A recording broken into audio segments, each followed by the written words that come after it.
Basically तुम्हें definition पता होना चाहिए, फैक्टर्स रिस्पांसिबल कर लेना और एग्जांपल्स कर लेना। ओके अब थोड़ा सा ये कि कैसे रिस्पॉन्ड करेंगे ट्रीटमेंट में, तो ये वाला पैराग्राफ है। ओके ठीक है। और ऑलरेडी हॉस्पिटल एक्वायर्ड की बात की है, 1 2 3 बनाए पढ़ो और मेरे को कराना। ओके तो थोड़ा अपने पैर से पहन हाथ से दियो चियो की पुतली तेरे हाथ में देना। मैं यही मिस कर रही हूँ, मैं अपनी बुक में कुछ भी लिख देती थी, कुछ भी मार्क कर देती थी, कैसे भी इसमें नहीं कर सकती। आज भी तुम्हारी बुक करूँगी। है कौन इसकी बात है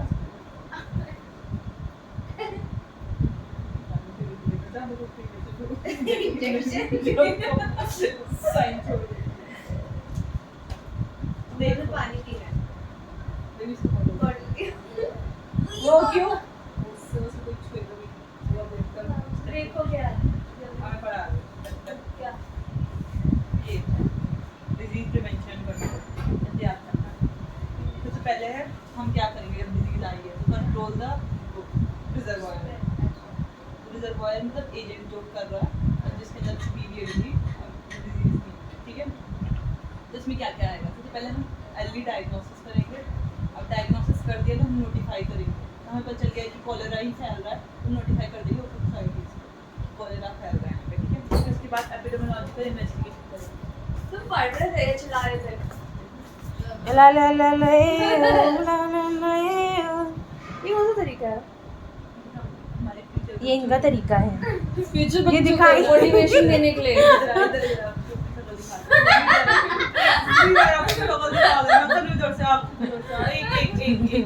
एक ग्रुप फोटो हो जाएगी। मैं इधर आ जाना, सेलिब्रिटी है कोई, इधर आ जाओ।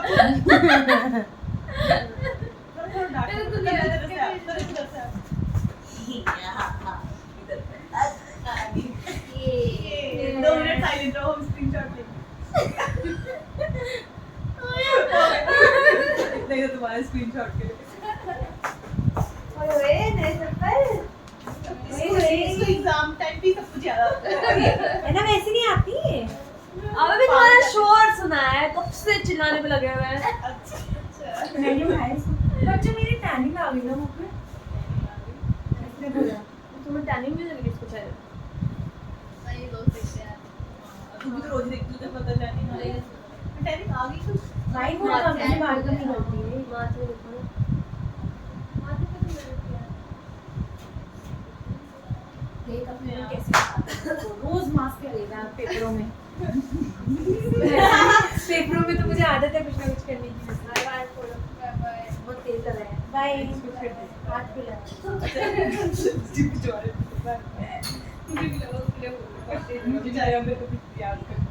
सुनो, अली डायग्नोसिस कर दिया, फिर नोटिफाई कर दिया, तो फिर एपिडेमियोलॉजिकल इन्वेस्टिगेशन करेंगे कहाँ कितना कितना फैला हुआ है।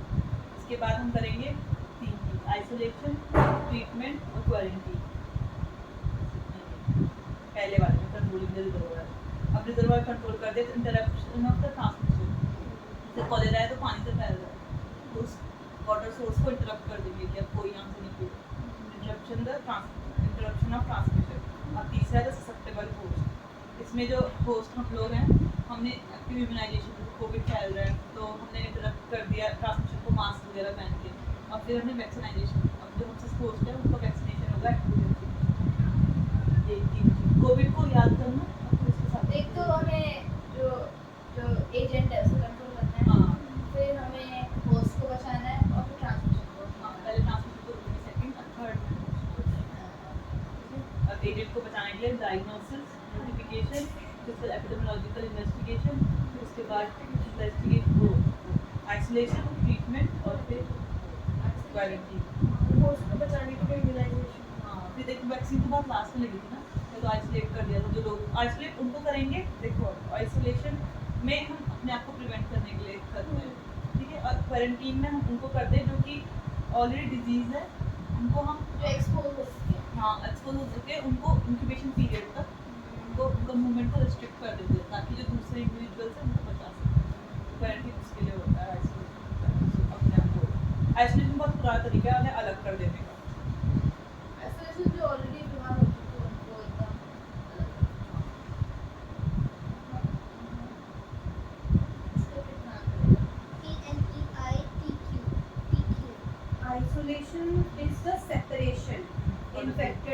इन्फेक्टेड। अलग-अलग क्वारंटीन की आप जो है जरूरी नहीं है कि वो इन्फेक्टेड है, बस वो एक्सपोज हो चुका है उसमें। पीरियड ऑफ वो कम्युनिकेबिलिटी वाले पार्ट। हाँ वो इंक्यूबेशन पीरियड तक से अंदर रखना क्वारंटीन के लिए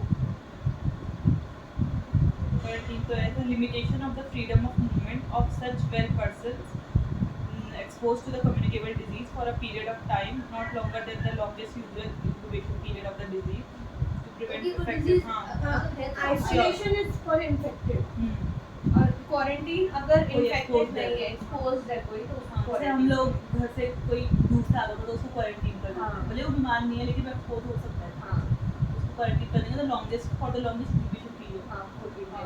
कोविड और फिर आइसोलेट से करेंगे जो ऑलरेडी इन्फेक्ट हो चुका है तो अलग है। तू अब हॉस्पिटल में आईसीयू में जब तक ठीक ना हो। हाँ ताकि दूसरों को बीमारी ना देखो इसका शॉर्टकट है any, thank you. Any is ENEI, TU। Early diagnosis, notification, epidemiology, investigation, isolation, treatment, बता दो कि कंट्रोलिंग द रिजर्वायर के अंदर आएगा एनी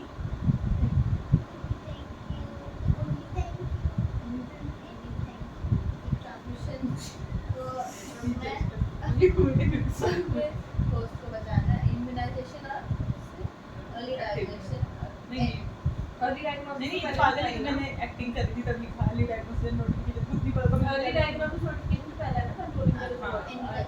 हाँ early diagnosis notification epidemiological investigations isolation treatment to authority. Question है डिजीज प्रिवेंशन एंड कंट्रोल।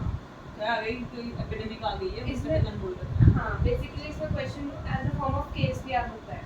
एक case दे दिया तो अब बताओ तुम इसे कंट्रोल कैसे करोगे। कोविड-19 हाँ कोविड-19 टाइफाइड कोलेरा कुछ भी दे दिया तुमने तो तुम्हें ये हेडिंग्स में ही लिखना है, अब अंदर कुछ भी लिखना है, मैं हेडिंग्स एज इट इज यही लिखनी है।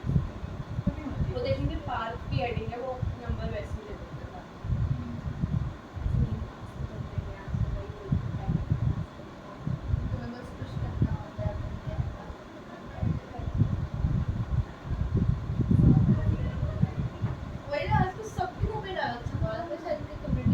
हाँ को पास करना देखिए अब ग्राफिक एरर भी पूरा कंप्लीट हुआ है एक बार में पूरा है वरना पहले कंपटीशन में सिर्फ ये और जॉली कर दो। 2 मिनट ठीक कर दूँगा ग्राफिक एरिया अगर करोड़ देगा तो बात भी करेगा। बस हम सर आंखों में बिठा के बोलेगा यहाँ से जाएगा लेकिन जो नए बच्चों की जितनी फीस होगी ना यहाँ पे लगभग उतनी ही फीस होगी। वहीं पे जाएंगे लोग फिर तो वही रहेगा ना मेन। अभी तो कॉमेंट पड़ गया सर पे बिठाओ टाइम आ गया है। बच्चे भी करेंगे अब। हाँ हाँ ये हम डालेंगे कि अपनी कॉलेज की पढ़ाई कर रहे हो इतना क्लियर नहीं आएगा। इन्वेस्टिगेशन ऑफ एपिडेमिक पढ़ना है पुत्र हाँ मैंने पढ़ा। इसमें भी सेम चीज़ है, नोटिफाई करो कंफर्म। देखो इसका हमारा मेन है कि मोटिव ऑब्जेक्टिव क्या है इन्वेस्टिगेट करने का। तो हमें मैग्नीट्यूड बताना है, मैग्नीट्यूड बताना है, कंडीशंस बताना है, व्हाट आर द रिस्पांसिबल नहीं कर फैक्टर्स, सकते सोर्स बताना है, मोड ऑफ ट्रांसमिशन बताना है,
क्लिनिकल जो डिफाइंड एक तरह से है बीमारी है, सब क्लिनिकल इससे मतलब कैरियर या फिर सोर्स ऑफ इन्फेक्शन जैसे कह सकते हैं। मिस्ड केसेस, अबॉर्टिव केसेस जो होते हैं दैट इज सब क्लिनिकल केसेस, ठीक है। वो भी इक्वली उतना ही इन्फेक्शियस हैं जितने क्लिनिकल केसेस इन्फेक्शियस। और एक होता है लेटेंट। लेटेंट इन्फेक्शियस नहीं होता, बस लेटेंट का वो है कि वो एक बार हुआ है फिर ठीक हो गया, लेकिन ऑलरेडी उनके अंदर अभी भी वो फैला नहीं देगी तो फैला नहीं।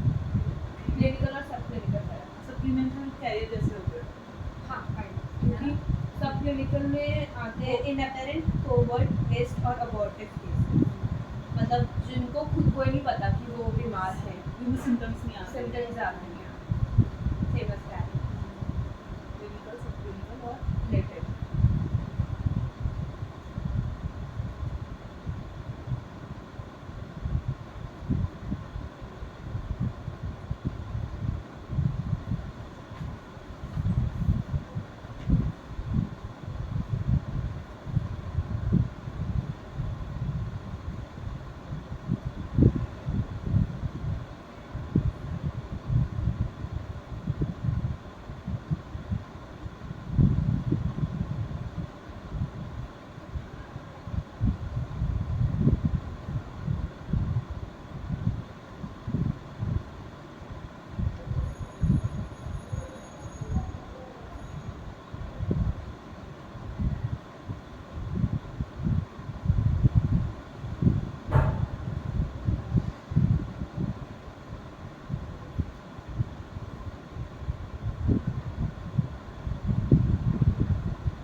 like keep from being seen or not discover or know मतलब है है बट पता नहीं है कि है कि सेकंड वो वाला ज्यादा आइसबर्ग फिनोमेना है। हाँ सेकंड वाला ज्यादा प्रोमिनेंट हो गया ना हाँ वो नया आया है उसका में सस्टेनेबिलिटी हो गई है। लेकिन मैं एक चीज़ पता चली मैं कंफर्म करना चाह रही हूँ अगर सही है कि नहीं पता चल रहा तो बताओ।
मोड्स ऑफ ट्रांसमिशन पढ़े हैं? दो तरीके के होते हैं डायरेक्ट और इनडायरेक्ट ठीक है। अब डायरेक्ट में जो आते हैं direct contact skin to skin mucosa to mucosa skin to mucosa ये सारे होते हैं डायरेक्ट कांटेक्ट ठीक है। दूसरा है droplet infection coughing sneezing talking मतलब आसपास खड़े हो तो आप बात करें उस टाइम पे जो उसमें ड्रॉपलेट्स निकलते हैं दैट इज ड्रॉपलेट इन्फेक्शन ठीक है। Contact with the soil decompose decay matter जिस जो माइक्रो ऑर्गेनिज्म जिसमें होते हैं तो वो आते हैं उसमें। फिर है इनॉक्यूलेशन इनटू द स्किन और म्यूकोसा मतलब तो इंजेक्शन वगैरह जैसे रेबीज वायरस काटने से हाँ वैसे कि आपके स्किन पे आ गया जैसे टेटनस हो गया स्क्रैच लगा स्किन पे आ गया इनॉक्यूलेशन टू स्किन और लास्ट है ट्रांसप्लांट मतलब टॉर्च इन्फेक्शन जैसे हम खांसी जुकाम, डायरेक्ट कांटेक्ट हो गया, ड्रॉपलेट इन्फेक्शन हो गया, इनॉकुलेशन टू स्किन म्यूकोसा हो गया, ये तो direct is there। हाँ ट्रांसप्लेसेंटल हो गया, कॉन्टैक्ट विद सॉइल हो गया, ये 5। ठीक है, अब आता है इनडायरेक्ट ट्रांसमिशन। तो इनडायरेक्ट ट्रांसमिशन में 5F आते हैं। जैसे एक होता है 5F एब्डोमिनल डिस्टेंशन के साथ, इसमें भी 5F आते हैं। Flies, finger, food, fomite and fluid. Sex किसमें? सेक्स। So 6F उसमें हो गया एब्डोमिनल डिस्टेंशन। नहीं नहीं, सेक्सुअली ट्रांसमिटेड किसमें है? डायरेक्टली है। डायरेक्ट में आएंगे ना सबके हाँ डायरेक्ट में है वो, डायरेक्ट कांटेक्ट में स्किन टू स्किन म्यूकोसा की that is touching, kissing, sexual intercourse, ये सब डायरेक्ट में आ रहा है। तो सब में तो समझ नहीं भाई खांसी होगा देखो flies, fingers, flies, finger, fomites, food and fluid. ठीक है, Flies, fingers, fomites, fluids and food. तो फ्लाइज में आ जाएगा वेक्टर बॉर्न ट्रांसमिशन। ठीक है, फिंगर्स में आ जाएगा अनक्लीन हैंड्स एंड फिंगर्स। ठीक है, फोमाइट्स में आ जाएगा फोमाइट बॉर्न। ठीक है, फूड में आ जाएगा तुम्हारा जितने भी ये airborne, typhoid। Vehicle born. Vehicle born में आता है supply of food, air, water, supply of food, water, ice, blood, agency जो सप्लाई करती है, ये आता है व्हीकल बॉर्न। ठीक है, और जो लास्ट है फ्लूइड, इसमें आएगा एयरबॉर्न। ठीक है, अब हमने पढ़ा था कि ड्रॉपलेट इन्फेक्शन इसमें है डायरेक्ट में, ड्रॉपलेट न्यूक्लियाई इन्फेक्शन है इनडायरेक्ट। ड्रॉपलेट जब निकलती है तो या तो वो इवेपोरेट हो जाती है तो और ड्राई फॉर्म में रहती है एयर में, तो उससे हो सकता है ये ड्रॉपलेट न्यूक्लियाई है। दूसरा ड्रॉपलेट न्यूक्लियाई है कि जब हम छींकते हैं तो या तो ड्रॉपलेट्स आती है या एरोसोल्स आते हैं, एरोसोल्स को ड्रॉपलेट न्यूक्लियाई बोलते हैं। ठीक है, और एयरबॉर्न में एक और चीज़ आती है डस्ट। अब डस्ट में कैसे प्रेजेंट होगा, हमने स्नीज किया, हमने बात की, तो कुछ ड्रॉपलेट्स नीचे जाके बैठ जाएंगी सरफेस पे। अब जब हम झाड़ू लगा रहे हैं, डस्टिंग कर रहे हैं, बिस्तर बना रहे हैं, उस टाइम पे वो डस्ट एयर में आएगी और फिर हमारे अंदर जाएगा। तो दैट इज इनडायरेक्ट ट्रांसमिशन, पहले वो वहाँ गया फिर वहाँ। ठीक है, ये हो गया तुम्हारा एयरबॉर्न का। व्हीकल बॉर्न का मैंने तुम्हें बताया दिया, एजेंसी ऑफ फूड, वाटर, जो टाइफाइड वगैरह, ब्लड, हाँ हेपेटाइटिस वगैरह हो जाएगा उससे। ठीक है, वेक्टर बॉर्न में आ जाएगा तुम्हारा भाई फ्लाइज से जितना हो रहा है, इसमें भी मैकेनिकल और बायोलॉजिकल दो आता है। ठीक है, इसमें मैंने डिटेल में नहीं पढ़ा, बस बेसिकली इसमें यही होगा कि जो मलेरिया डेंगू वाला होता है ये सारा आता है वेक्टर बॉर्न में। ठीक है, लाइफ में आएगा हमारा वेक्टर बॉर्न, फिर मैकेनिकल और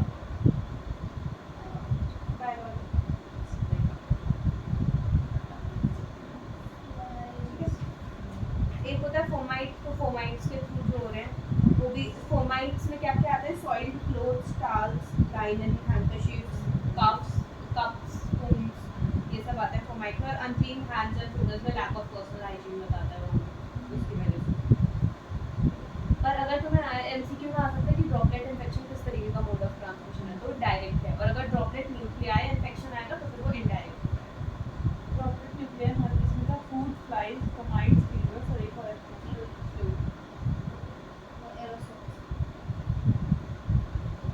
एरोसोल्स भी लगाएगा white Aerosols nuclei। Aerosols nuclei, droplet nuclei, fluid भी तो है। जो हम छींकते हैं तो एक तो जो ड्रॉपलेट्स से कुछ होता है वो वाटर ड्रॉपलेट इन्फेक्शन में डायरेक्ट होता है, और जो दूर जाके तो सिर्फ न्यूक्लियाई बन जाता है उसका, जो एयर में बाहर है उसको एरोसोल बोलते हैं, ड्रॉपलेट न्यूक्लियाई बोलते हैं, इनडायरेक्ट। बेसिकली वो हल्के होते हैं ना, तो वो ज़्यादा दूर तक ट्रैवल कर सकते हैं, वो एयर में रहेंगे ही रहेंगे। ड्रॉपलेट वाले भारी होते हैं तो वो नीचे बैठ जाते हैं, और कुछ तो डायरेक्ट जो ट्रांसमिशन हो ही जाता है। ये इंटरेस्टिंग है। एक डायरेक्ट वाले में एक तो स्किन टू स्किन आ गया वाला, डायरेक्ट स्किन वाला एक ड्रॉपलेट आ गया, और कॉन्टैक्ट विद सॉइल, उसको डायरेक्ट स्किन आ गया, फिर skin to skin contact with soil आ जाएगा, फिर एक ट्रांसप्लेसेंटली आ जाएगा, और एक और आएगा कहाँ से ना, डायरेक्ट इनॉक्यूलेशन इनटू स्किन, और भी बहुत सारी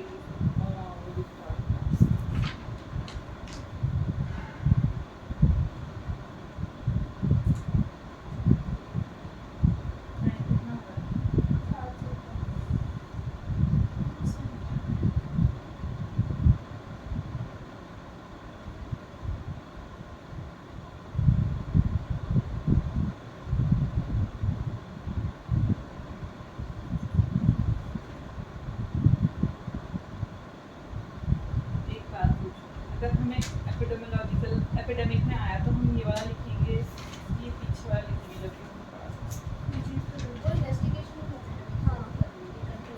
देख अगर लॉन्ग क्वेश्चन आया तो उसमें सभी कुछ आएगा कि तुम इन्वेस्टिगेट कैसे करोगे, प्रिवेंट कैसे करोगे, कंट्रोल कैसे करोगे, तो फिर तो सारा कुछ इन्वेस्टिगेशन वाला ये part investigate at the end बस रिपोर्ट बनाना हाँ। हुआ है उसका कॉज क्या है हैं। लास्ट में रिपोर्ट बनाना और उसमें प्रिवेंशन कंट्रोल में इंसान को बचाना तो क्वेश्चन होगा कि इन्वेस्टिगेट कैसे करना है एपिडेमिक आ गया। जैसे आते नहीं थे क्या ये केस सिनारियोस दे देते थे हमें, जैसे मिस्टर एक्स वाई वाले बहुत क्लियर वाले कि तीन तीन जो चार पार्ट में डिवाइड कर हाँ हाँ हाँ वही, अगर कुछ वैसा आया काम है इन्वेस्टिगेट करो वो स्टेप जो बच्चे आगे पीपीटी बना तो ये इन्होंने इतना कराया उस टाइम पता होगा नहीं इम्पोर्टेंट है, पढ़ लेती मैं थोड़ा मैंने ऐसे ही पढ़ा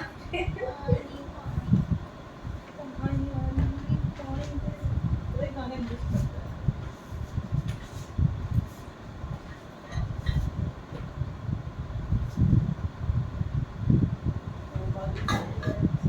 देख रही हो एक तरफ से तो इतने फ्रीजी हैं ये वाले, ठीक है, और एक तरफ से ये देख क्या करें आज शाम को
पेशेंट में उसकी खुद की स्किन में हो सकते वगैरह से इन्फेक्शन हो गया, यूरिनरी ट्रैक्ट वगैरह में यूरिनरी ट्रैक्ट इन्फेक्शन हो गया, तो उससे हुआ स्टाफ अनहाइजीनिक था, इससे हो गया इन्वायरमेंट जो कि हॉस्पिटल की डस्ट वगैरह से हो गया, ठीक है ये चीज़। फिर रूट्स ऑफ स्प्रेड क्या हो सकता है, ये हेडेक में डायरेक्ट कॉन्टैक्ट, ड्रॉपलेट इन्फेक्शन, फिर हाँ वही वाला airborne release of hospital dust वाला, ठीक है। फिर रेसिपिएंट क्या हो सकता है कि वैसे तो सभी जो भी हॉस्पिटल के लोग सभी रेस्पिरेटर लेकिन हाई रिस्क होता है क्योंकि स्टेरॉइड वगैरह में प्रिवेंटिव मेजर क्या हो सकता है,